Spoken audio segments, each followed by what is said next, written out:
So today we are very, very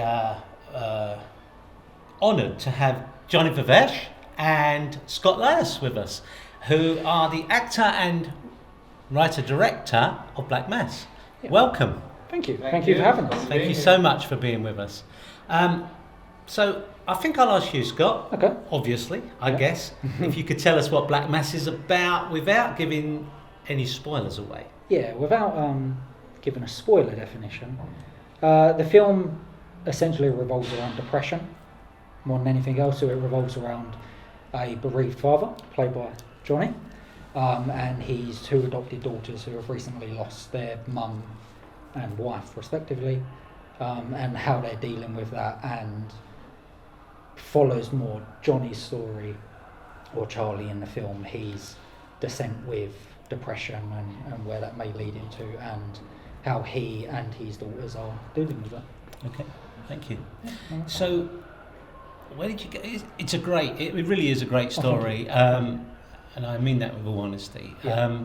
Where did you get the idea from? How did you conceive it? The idea originally started with my depression. A good few years ago, I come out of a relationship, and it ended quite badly. Through that and through other stuff that was happening in my life at the time, I kind of went down the road of depression. Like, I kind of been suffering with it for a while, but that kind of triggered me to go really low with it. Yes. And then, as most artists do, I was like, well, how do I get out of this? Let's turn it into a film. And then I put my own experience in that, but then also I wanted to speak to other people, kind of do justice with it and pay respect to other people that have gone through it. So I spoke with a few people, a couple of the producers on the film that got involved. They had suffered with depression. I knew people that suffered with depression. Jonny shared some experience with me as well.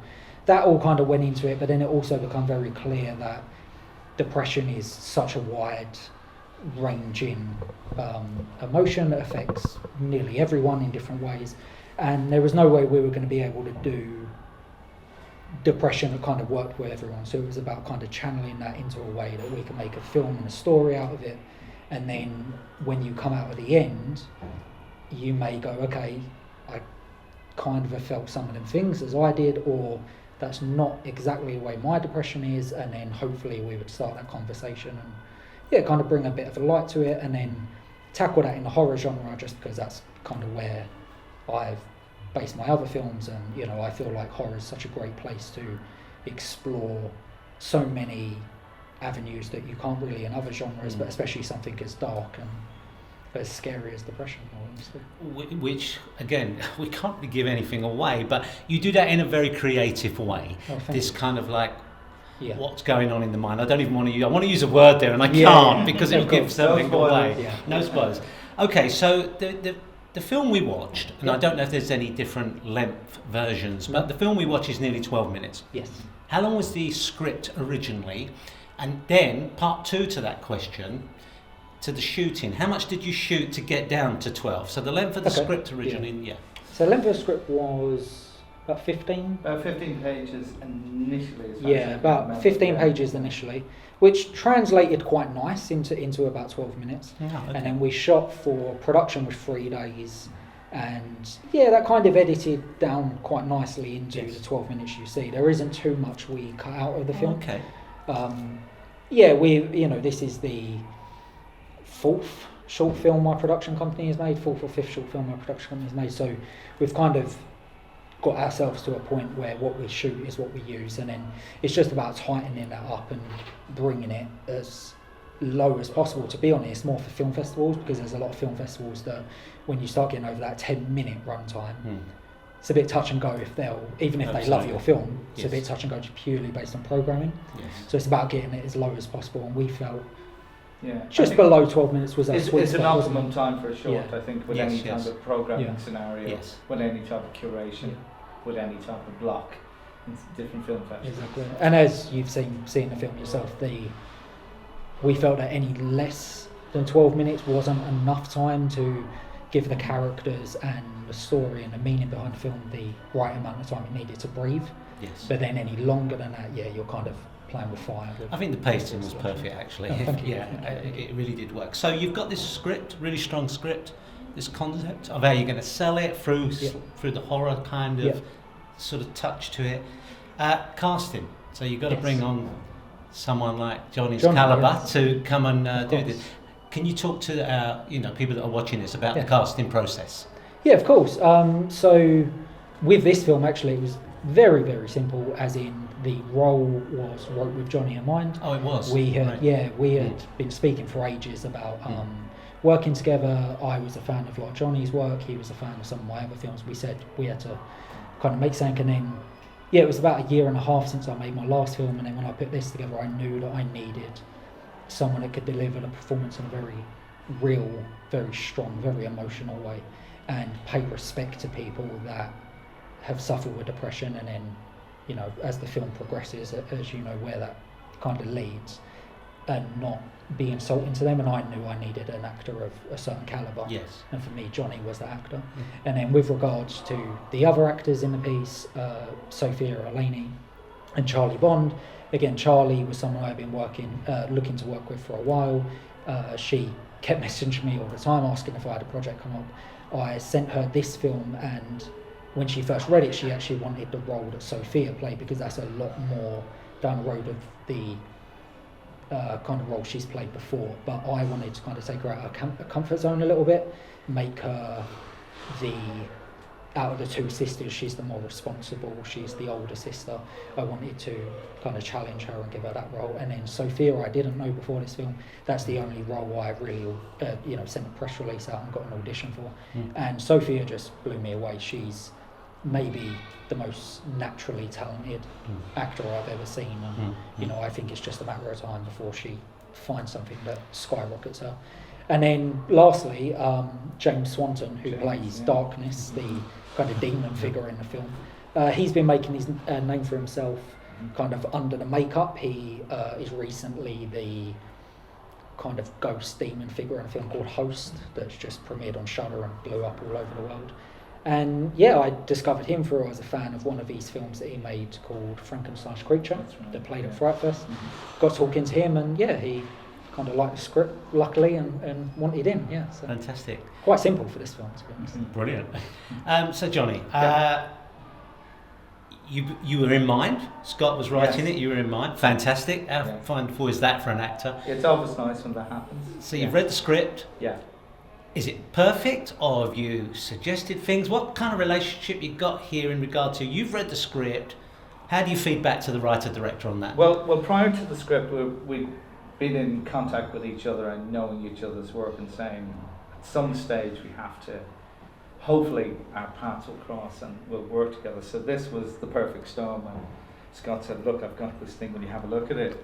And he sent it over to me, and I knew instantly this is a type of piece of work that I really wanted to do, because it's a piece of work that you can engage with if you've had if it's affected you personally, or maybe through a family member. You want to honour what maybe somebody has gone through, and if you've had that at first hand or experienced that you it's meat and veg in your hand, essentially in front of you as an actor, and you want that type of quality work to be in. So when it arrived, I said, I absolutely wanted to do this, definitely. And did it kind of stay as it was?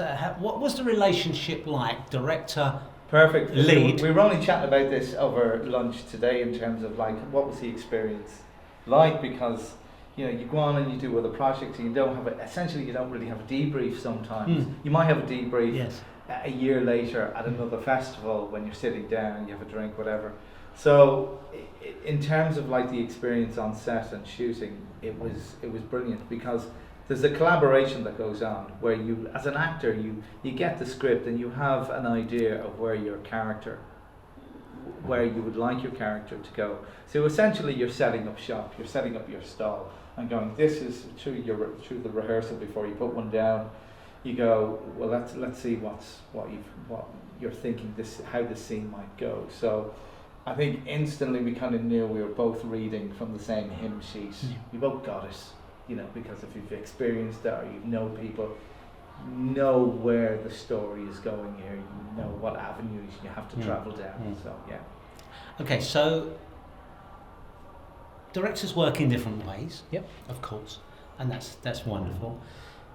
How does this director work in regard to getting you the best out of you as an actor on set? Well, it's for the actor. He gives over the script to you.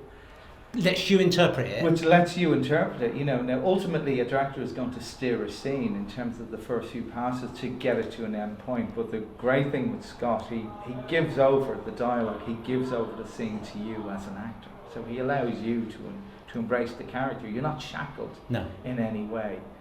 Equally, you're suddenly going to make incredibly wild decisions and start knocking off furniture and punching the wall, which will be, for this particular piece, completely out of place. But he allows you to go, look, I've got this thing here. I've got an idea here, and that's where it works the best. I think it's a sharing of ideas, sharing of concepts, essentially. So Scott is brilliant at that. He allows you to do that as an actor, So there was nobody storming off set or anything. Great. Like that, so that was great. So Scott, as a director, you've got your concepts. Now I don't know if you're a storyboarder. Some are, some aren't. You're not a storyboarder. Absolutely fine. How are you getting the scene? Are you watching the actors as they're going through it and thinking, I have not got it in my mind where I'm placing the cameras yet. I'm not going to block it. I'm just going to see how the scene starts to run itself. Are you kind of that kind of actor? What are you doing? A director. Exactly the opposite. I think the benefit of writing as well or writing and directing, either way you look at it, is I see exactly how the scene plays out when I'm writing it. And my screenplays, I feel, read that way as well. They don't. If you've ever read a screenplay by just the writer, someone that just writes, my screenplays are not like that. My screenplays are they read quite visual. I feel, and I kind of have this idea of, I don't storyboard, but I do a very extensive shot list as well. And I feel like if you took my screenplay and my shot list, you could get very close to how because my thing is, when I get to set, I've already kind of done the work, and then it's just about managing the different departments and bringing that together. So you've kind of pre-visualised it much. Yes. We don't need to have that on set going through what's going to happen. Exactly, yeah. And absolutely. Yeah, down to everything, every shot I pick, down to the lenses and the framing and the blocking. I'm always open to interpretation for everyone. I just feel that's how you get the best picture at the end of the day. But it all starts off from my overall vision. It's the vision, it's the vision. And you can stay pretty true to that, really, because it's a strong vision. Yes. Well, it offers a clarity for you as an actor as well. Yes. Because if it's it's a free-for-all here, well, let's just see what happens. Now, that tends not to happen on set, don't get me wrong, but the more clarity and precision that you have, it's so much easier for an actor to deliver where they feel it might be going as well. So, just out of interest for our people watching this, one camera, two cameras? Just one. Just the one camera? Yeah. Okay. Yeah, I've had discussions like that with my DOP, but I just prefer one camera. Yeah, and I know there's this kind of divide, isn't there? Yes, there is. There's a real divide. Kind of almost snobbish about the fact that you can't use two cameras. I don't see why you can't. No, I don't. I think it's down to personal preference and how preference. The director and the DOP and everyone feels like they're going to get the best. If that's two cameras, go with two cameras. That's absolutely fine. Yeah. For me personally, though, it's one camera. Just focus exactly on that one camera, the lighting, the acting. Yeah, I just want to focus on that. Totally at the time. Totally understand. Sometimes the two cameras, it's that if you're to do a very, very tight schedule, two cameras, then you're just going you're getting your coverage straight away, aren't you? Exactly. But as Scott says, how do you focus on? Exactly. I think for me, it does more come down to the management of the actors on that point of view, because I feel when you do have two cameras, you're concerned about, it's been captured over here and over here. Yes. I've kind of got to perform to both, where I kind of just want you to perform to the one, you know. And that makes a whole lot of sense. Yeah, but also, completely. Yeah. So this one question goes to both of you individually. Okay. Biggest challenge? Ooh, interesting. One. For me, it is probably the thin line you walk with the subject matter between, especially with a horror film, paying respect to depression, people that have gone through depression, people that know people that have gone through depression, while creating a compelling film. And what I really, really wanted to be careful of was exploiting that purely for the fact of exploiting it, which I feel a lot of films do. Oddly enough, in the short film block we played in today, there was a really great film that followed us a couple later about Alzheimer's, and again something in our life that we've both had experience with, and we thought with that film that really, really portrayed Alzheimer's very well, and it didn't exploit it where we've both spoke about films that have. So the idea with depression was to do that, but also understand that it isn't going to play for everyone, and you are going to have some people that have suffered with depression that don't get this film and may come out a little bit angry because it doesn't play to them. But in all honesty, it's absolutely fine as well, because if you come out of this and go, you know what, that's not what my depression was like, okay, tell us about it.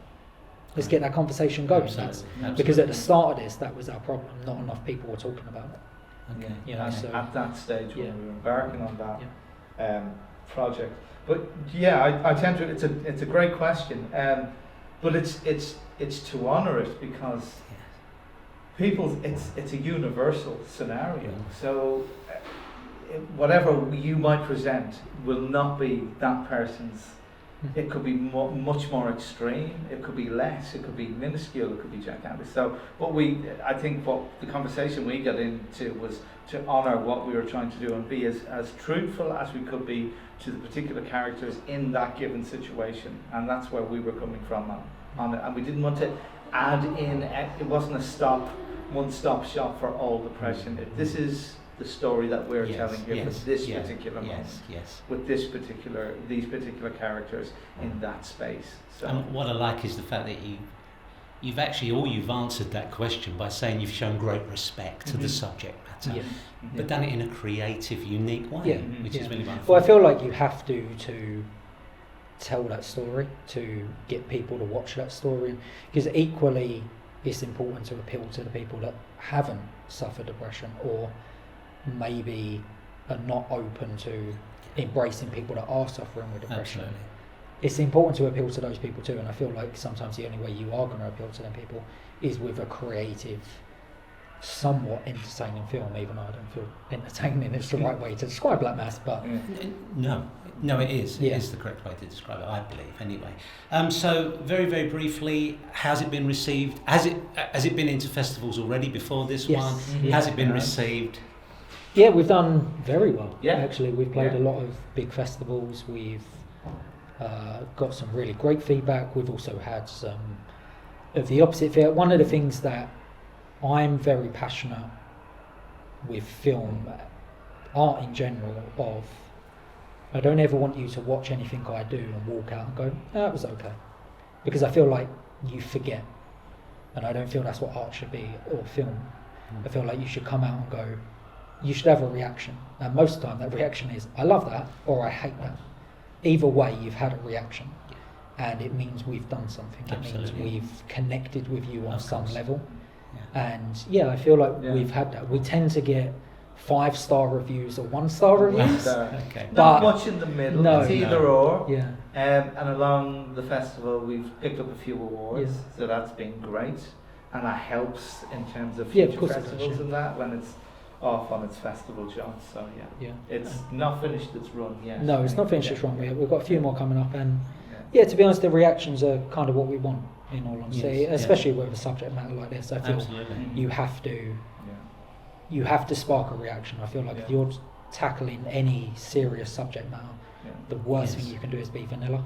have people just not connect on any level. And you have to give it space as well. You have to go, there it is, this is our offering, and you have to kind of sit back and sit with whatever comes your way. And if it's great, and if it's a 5-star, whatever, great. But if it's a 1-star, you equally have to be, okay, I'll take that as well. Absolutely. And also from my point of view, neither of them are wrong. Neither. That's just your reaction to the piece. I'm not someone that's going to go, okay, you didn't like it, no, you're wrong. No, you're not. Like, that's fine. You don't. I feel like we've kind of slipped into this mentality where we have to like everything, we have to connect with everything. No, we don't. And that's okay. Like, one of my favourite music artists of all time is Prince, and the reason I like Prince is Prince would put out songs or albums where I'd be like, I absolutely love that. And then they put out another one, I'd be like, no, that's not for me. But that's fine, because the album I don't like is someone else's favourite album. But the album I love is other people don't like. So I feel like you should try and provoke a reaction, because that gets people talking, that gets people, that gets a debate going. And like I said, with this film, I feel like that's what we wanted to do anyway. And I think you've absolutely achieved that. Oh, thank you. Thank you. On behalf of Romford Film Festival, thank you both so much for submitting to us. We wish you every success with it. Thank you. And any future projects that you're doing. Oh, thank you so much. Thank you Thanks so much for having us.